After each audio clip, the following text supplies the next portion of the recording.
tinggi.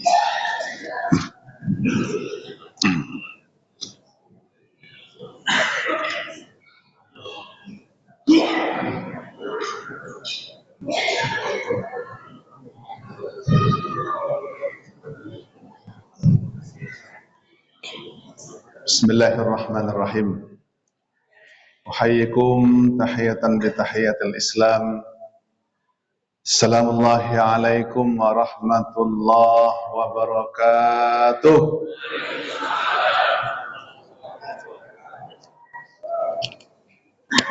Innal hamdalillah nahmaduhu wa nasta'inuhu wa nastaghfiruh. Wa na'udzu billahi min syururi anfusina wa min sayyiati a'malina.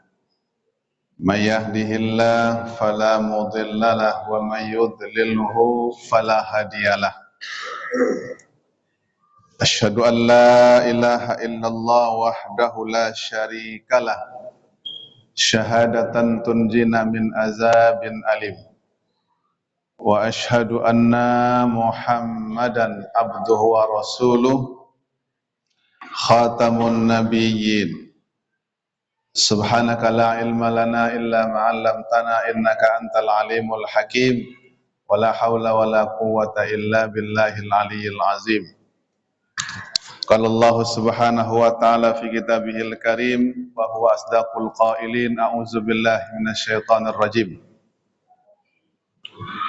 Ya ayyuhallazina amanu hal adullukum ala tijaratin tunjikum min azabin alim.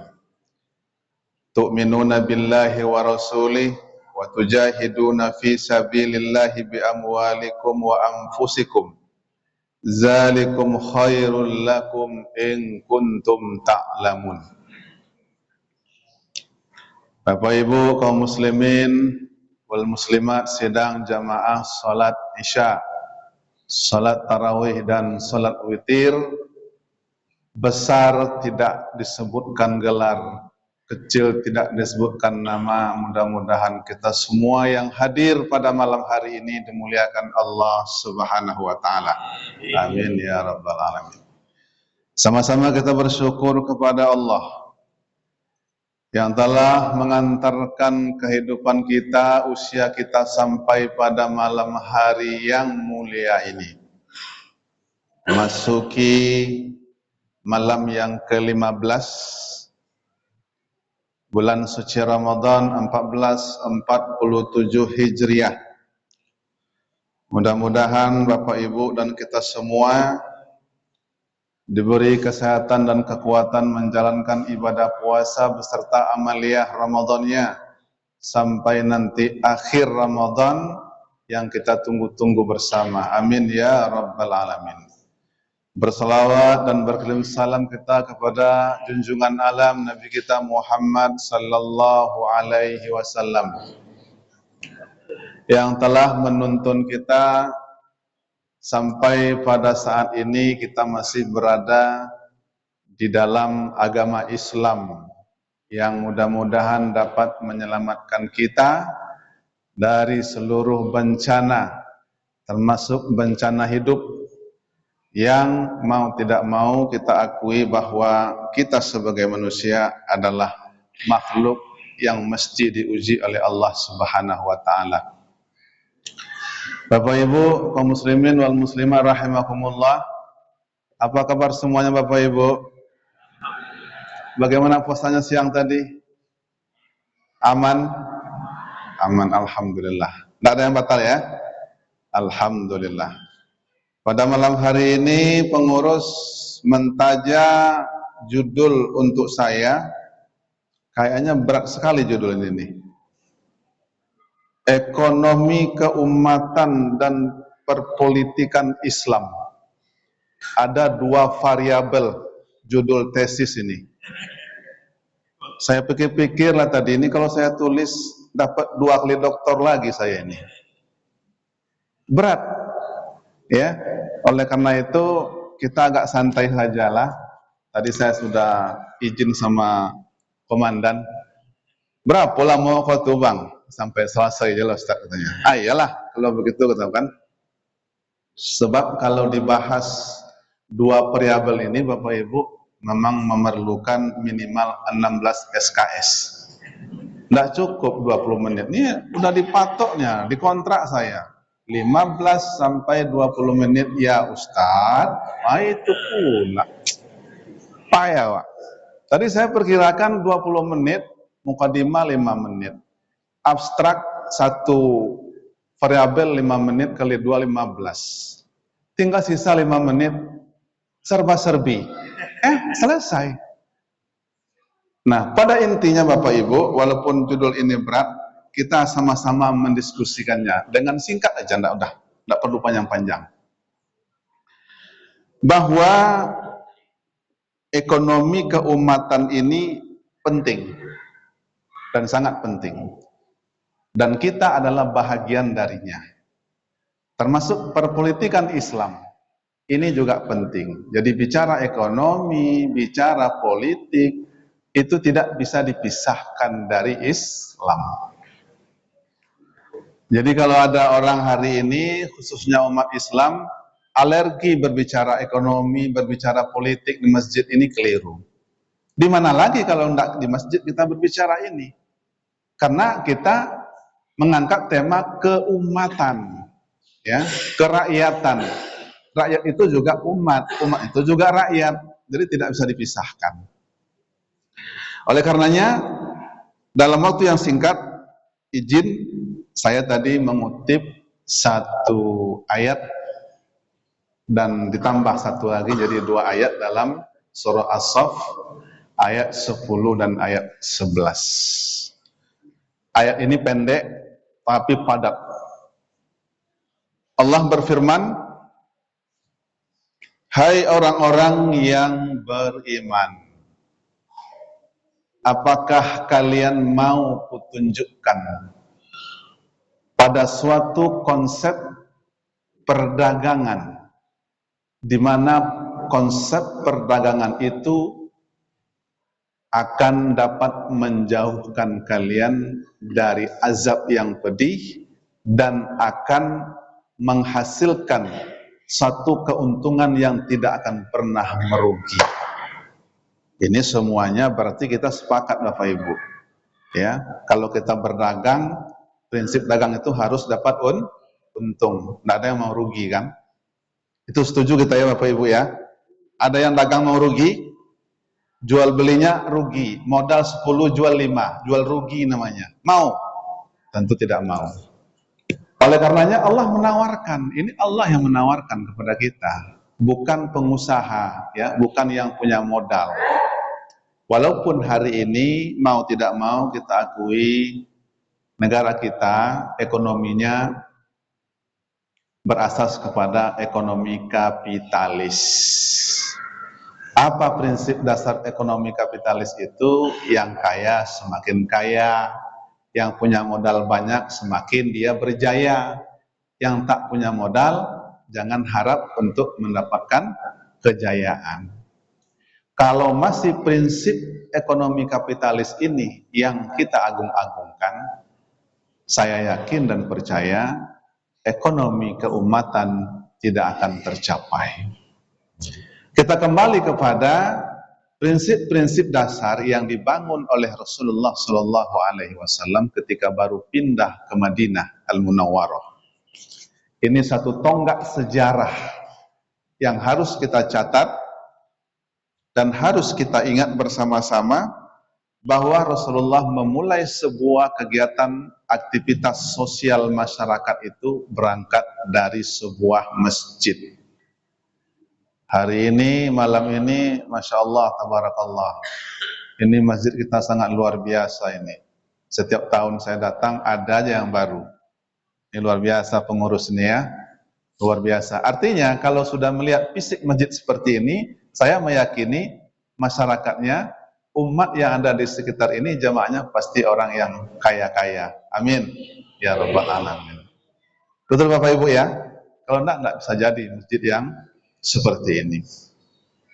Tetapi Rasulullah ingin menanamkan satu keyakinan bahwa kalau ingin membangun ekonomi umat itu berangkat dari sebuah masjid, walaupun masjidnya sederhana.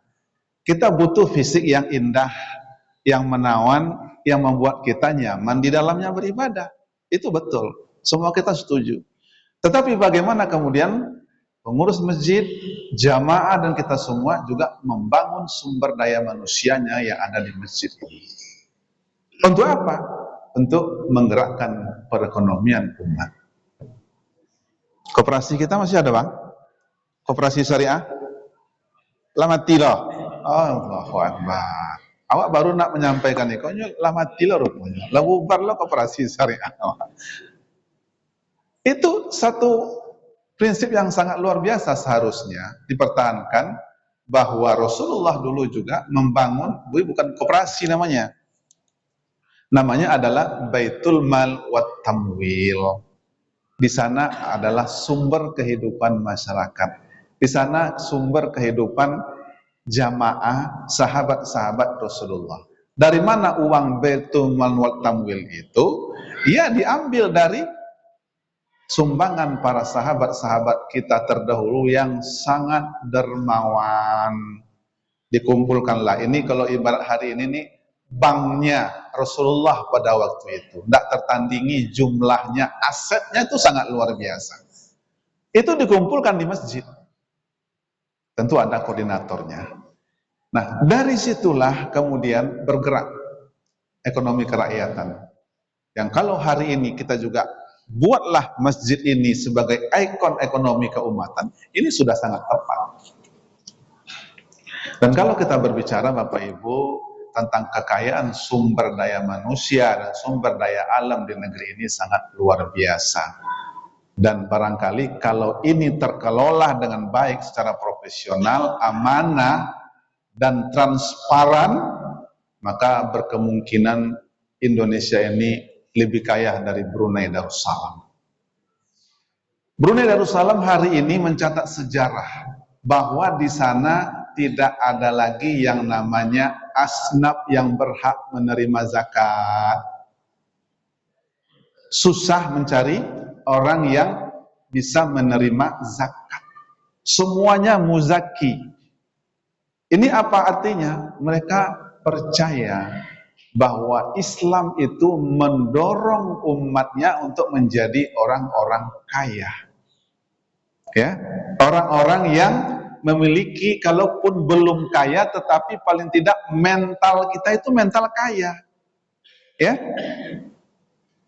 bagaimana maksud mental kaya? Kalau ketika suatu hari kita disuguhi atau diberikan sesuatu oleh orang lain, kita enggan untuk menerima. Jangan sampai kita memposisikan tangan kita itu tangan di bawah, karena itu rendah derajatnya. Ketika orang menadahkan tangannya di bawah dalam konteks dia meminta kepada seseorang, dia pada saat itu telah merendahkan martabat dirinya, sekalipun dia orang kaya.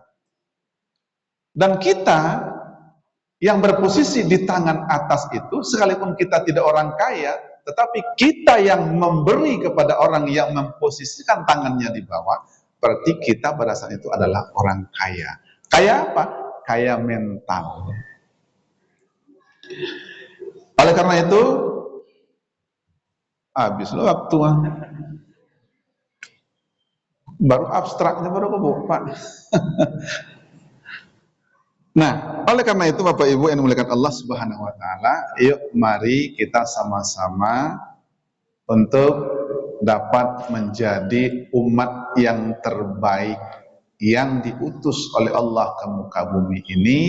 Kita juga harus terlibat di dalam konteks ekonomi, kegiatan ekonomi. Kalau hari ini kita data orang terkaya, 10 orang terkaya di Indonesia itu hanya 2 diantaranya yang beragama Islam. Siapa orangnya? Bapak Ibu cari aja lah betul. Ya. Yang 8 non-muslim. Padahal jumlah 8 orang yang terkaya itu, konon ceritanya, jumlah mereka hanya 3% di negeri ini. Tetapi dia dapat menguasai kekayaan di Indonesia ini dari penjualan rokok katanya. dia bisa mendapatkan keuntungan dari penjualan rokok itu 1 triliun per hari. Siapa nama rokok tuh? Awak. Jumlah umat Islam yang merokok di Indonesia ini 50 sampai 60 juta orang. Kalilah 20.000 loh sehari sebungkus satu orang. Berapa tuh Pak Aladin duitnya? Coba kalau 20.000 per bungkus kali 60 juta jiwa yang perokok itu, sumbangkan ke masjid, kita bangun Baitul Mal wa Tamwil, Masya Allah 366 triliun per tahun itu tidak kemana-mana itu Bapak Ibu. Akan adakah lagi orang Islam ini orang yang dikategorikan kepada tingkat kehidupan itu di bawah taraf kemiskinan, bukan miskin lagi, di bawah miskin? Malu kita. Jadi orang yang 8 orang terkaya itu disumbang oleh kaum muslimin. Ya, kita tidak bicara ormas di sini. Kalau memang ormasnya ada kita NU, ada Muhammadiyah, ada Perti, semuanya. Di sana kaum muslimin. Jadi kita bukan membentuk komunitas kita Islam ini menjadi orang kaya, tetapi justru memperkaya orang lain dari uang saku kita. Berarti kita tidak punya mental orang kaya. Lalu kira-kira apa yang jadi masalah hari ini Bapak Ibu? Maka variabel kedua tentang perpolitikan Islam. Saya memang kebetulan mengampu mata kuliah ini di kampus, pendidikan politik Islam. Ya, 2 SKS tidak cukup 1 semester itu. Ayo sampai lalu mau manolo kan selesai. Ini ada ya ketersambungan. Kalau kita ingin mengkait-kaitkan apa urgensinya, apa korelasinya antara perpolitikan Islam dengan ekonomi keumatan, sangat erat. Kalau kita bicara tentang politik, bahwa dasar politik itu mungkin diantaranya di sana akan berbicara tentang kepemimpinan. Kalau pemimpin hari ini dipimpin oleh orang-orang yang tidak benar, maka kondisi umat ini akan semakin terpuruk. Jadi kalau ibarat telur ayam, mana yang duluan telur daripada ayam? Itu sama dengan mana yang duluan ekonomi daripada politik.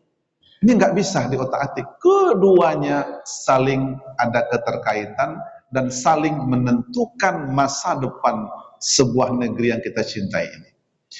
Oleh karenanya, yuk mari kita melek dengan politik. Jangan serahkan politik itu kepada orang yang tidak bertanggung jawab, yang tidak amanah, yang tidak profesional, yang akan menjadi korban kita sendiri. Kita nanti akan korban mungkin regulasi-regulasi yang tidak berpihak kepada masyarakat, ya terkhusus kepada kaum muslimin. Kita akan dirugikan dalam hal itu. Ini politik, Bapak Ibu. Jadi jangan segan-segan bicara politik, diskusi ekonomi di masjid. Ini tempatnya, karena kita berkumpul di sini. Ini adalah wadah kita. Begitu juga, kalau kita abaikan, kita tidak mau melek dengan politik, biarlah orang-orang di sana aja yang mengurus politik. Ya inilah akibatnya hari ini. Kita korban dampak daripada kebijakan-kebijakan yang tidak berpihak kepada umat Islam. Kemudian begitu juga, kalau kita tidak melek dengan ekonomi, kita biarkan, udahlah yang kaya itu kan memang orang-orang di sana, yang punya modal kuat. Karena kita tidak mau kreatif, ya, dan mandiri. Itu tadi, kalau seandainya saja dibuat satu koperasi syariah di masjid, dan dulu kan lah, sudah ada kan ketua, sudah ada. Tapi mungkin antara hidup jemati ya. Nah akhirnya tidak jalan. Nah kita pasoklah mungkin kebutuhan-kebutuhan pokok yang menjadi kebutuhan masyarakat jamaah kita buat koperasinya di sana, yang belanja itu adalah jamaah masjid ya, dan ada yang dari sekitarnya. Nggak usah repot-repot bicara banyak, cukup satu produk saja dulu, mungkin beras atau minyak goreng. itu sudah berapa duit yang bisa kita kumpulkan di masjid ini, kemudian juga nanti akan menjadi penggerak ekonomi kerakyatan, ekonomi keumatan, di mana kita bisa mengembangkan apa saja yang ingin kita buat dari program-program ekonomi keumatan itu. Dan ekonomi keumatan seperti yang tadi saya bacakan ayat itu, pondasi dasarnya adalah akidah. Kalau kita ingin berbisnis apapun, ingin buka usaha apapun hari ini, kita harus melek dengan teknologi. Ya, sekarang platform-platform yang bisnis-bisnis yang sudah berbasis digital ini sudah tidak bisa kita elakkan, Bapak Ibu. Kalau kita tidak ikut, tidak mau, tidak suka, kita akan ketinggalan zaman. Kita akan tergilas. Maka umat Islam itu harus cerdas, harus belajar dan ikut dan mengikuti perkembangan teknologi yang kemudian dapat mempengaruhi pertumbuhan ekonomi termasuk politik.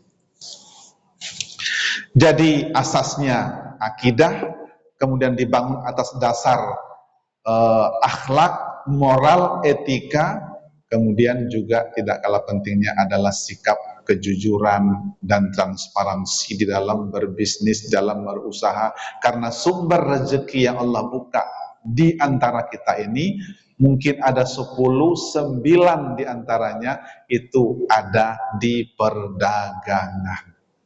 Kalau hari ini kita hitung PNS atau pegawai negeri swasta yang ada di negeri ini, itu tidak seberapa sebenarnya, ya. Yang banyak peluang kita untuk bangkit, ya, mengembangkan ekonomi keumatan itu ada di perdagangan. Oleh karenanya, mari kita berjihad sesuai dengan perintah daripada ayat yang saya bacakan tadi itu. Intinya, berbisnis dengan Allah itu, kalau kita ingin mau ditunjukkan dengan satu jalan, satu perniagaan yang tidak akan merugi, kata Allah, dan akan terhindar daripada azab yang pedih, tu'minuna billah wa rasuli wa tujahiduna bi amwalikum wa anfusikum. Jadi kita harus berjihad. Yuk kita berjihad, ya. Jihad terhadap ekonomi, berjihad dalam politik, karena kedua unsur ini tidak bisa dipisahkan dari umat Islam, dan itu adalah bagian daripada umat ini untuk menuju ekonomi keumatan, untuk menuju sistem politik Islam yang transparan. Mudah-mudahan pesan yang singkat ini dapat menambah wawasan kita semua, terkhusus bagi generasi-generasi muda kita. Saya tidak melihat pula ada generasi muda nih di sini nih. Lah tua-tua sadoe. Mana anak muda kita kok ketua? Yang usia SMA mananya. Anak-anak kita usia SMA hari ini sudah dibawa oleh orang lain. Mereka jauh dari masjid. Tidak suka ke masjid lagi, entah menengok apa-apa ibu-ibu lah tua-tua. Kok tidak semangatnya loh. Beri mereka motivasi. Kalau ada koperasi syariah, tunjuk mereka sebagai pengurusnya, tunjuk sebagai panitianya, buka supermarket, ya, supermarket yang kira-kira untuk dapat digunakan oleh seluruh kita, dan berdayakan mereka untuk menuju ekonomi keumatan yang dapat membangun, ya, kehidupan masyarakat kita, secara khusus adalah kaum muslimin, untuk menuju kehidupan yang lebih baik. Amin ya rabbal alamin. Mudah-mudahan bermanfaat bagi diri saya sebagai penyampai dan sebagai orang yang diamanahkan oleh pengurus pada malam hari ini. Kalaupun tidak sampai pada tujuannya, seperti yang saya ceritakan tadi, di mana temanya sangat berat, tetapi waktunya sangat sedikit. Nah, ini juga bahagian dari kemunduran nih umat Islam nih. Disuruh membahas pembahasan yang panjang, tapi waktunya sedikit. Kapan kita akan sampai pada tujuannya? Insya Allah, mudah-mudahan pada waktu yang lain kita akan dapat bersua kembali pada momen dan waktu yang berbeda. Maaf barangkali kalau ada kesalahan dan khilafan dari penyampaian saya. Usikum nafsi bitaqwallah, subhanakallahumma wa bihamdika, asyhadu an la ilaha anta astaghfiruka wa atubu ilaik. Wassalamualaikum warahmatullahi wabarakatuh.